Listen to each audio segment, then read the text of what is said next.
We all want to add more veggies to our diet, and this broccolini and fusilli pasta dish is a great way to satisfy your need for greens. Broccolini and pasta dishes are some of the most delicious and easy pasta recipes to make. After trying this, you'll kick yourself for not making this before.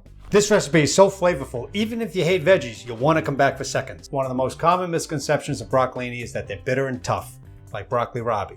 Although similar, the opposite is true. Broccoli rabe, sometimes called rapini, is a leafy green vegetable with small broccoli-like buds, which can be very bitter. The stems are tougher and take longer to cook.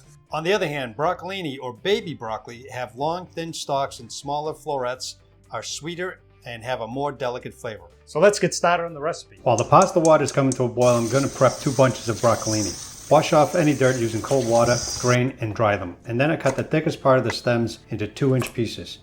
If they're too thick, just cut them in half like this, leaving the top florets intact. Just going to cut up the rest of the broccolini and put them aside for now. Next, I'm going to cube the Italian bacon called guanciale. It's an Italian bacon seasoned in salt and lots of black pepper. It's not smoked, but slightly dried. It's made from the cheek of the pig. Then in a large skillet over medium heat, I'm going to render out some of the fat from the guanciale until it's crispy but not crunchy. Then just remove it from the pan and get rid of some of that extra oil. I'm going to be saving this for later use. Put the skillet back on the stove, set to low heat, add in a little bit of olive oil, mince 2 to 3 cloves of garlic, and only let them cook for about a minute or 2 until they become aromatic. Now raise the heat to medium and drop in the broccolini pieces. I'm adding in a pat of butter and a half a cup of white wine and a pinch of salt and black pepper too. I'm going to add a small chili pepper from my Click and Grow garden. For less heat, leave it whole. I'm cutting it for a little bit more heat.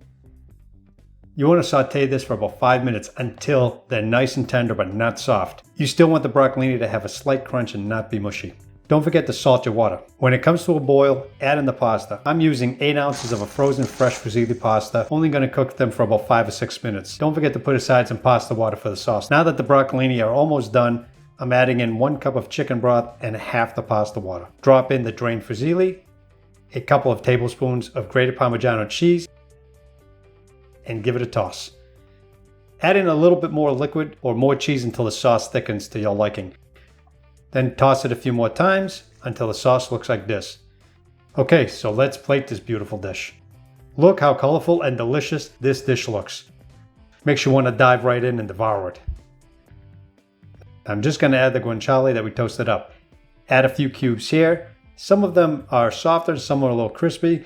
They'll add a nice salty, spicy, peppery flavor to the dish. Sprinkle on some Parmigiano Reggiano, and to finish it, a drizzle of extra virgin olive oil. And trust me, even if you don't love veggies, this dish is going to change your mind. If you give this a try, make sure you leave me a comment in the comments section below. If you haven't subscribed, go ahead and subscribe, and I'll see you in the next video.